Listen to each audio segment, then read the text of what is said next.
with the next life, babe. Grow with me so crazy.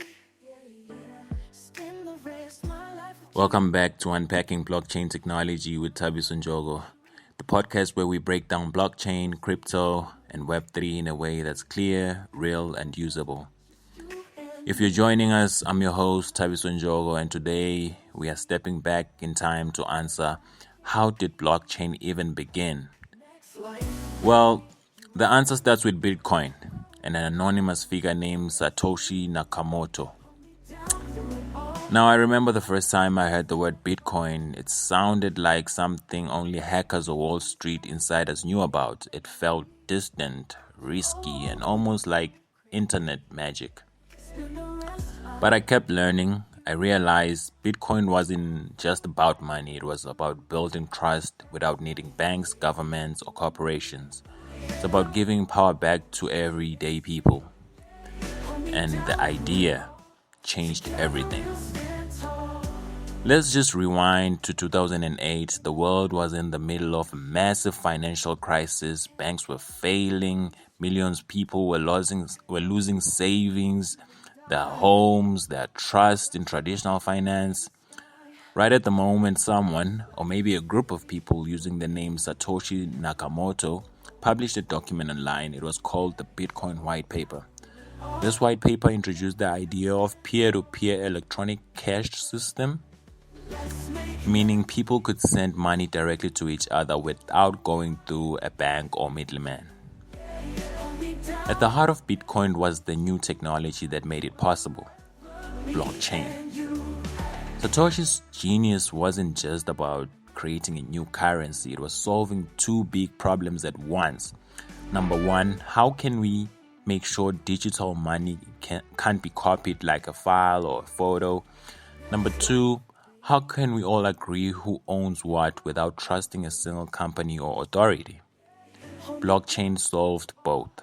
Every Bitcoin transaction would be recorded on a public ledger, a chain of blocks, verified by a network of computers, not a single entity. And once the transaction was recorded, it was locked in permanently. No one could secretly change the records later.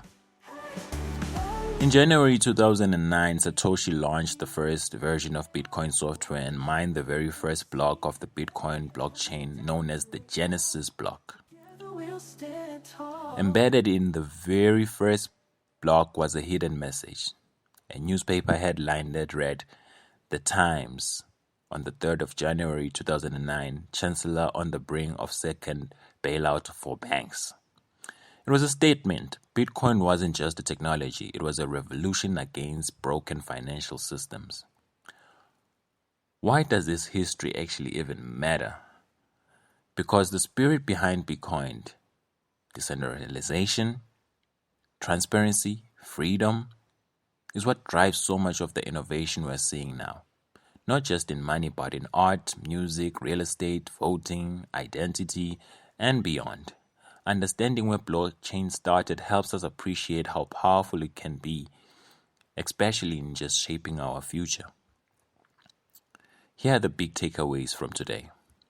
Blockchain technology was born from the 2008 financial crisis, a response to broken trust. Satoshi Nakamoto created Bitcoin to allow people to exchange value without middlemen. The first blockchain, Bitcoin, is about freedom, transparency, and security. Next time you hear someone say Bitcoin is just for speculators or it's just for making money, remember, it started as a way to rebuild trust when the old system failed. And whether Bitcoin succeeds long-term or not, blockchain technology, the idea behind it, is already reshaping industries around the world. In the next episode, we are going to unpack how blockchain actually works, how the blocks, nodes, and miners fit together to make sure this incredible system is possible. Thank you again for listening to Unpacking Blockchain Technology with Thabiso. I'll see you on the next one.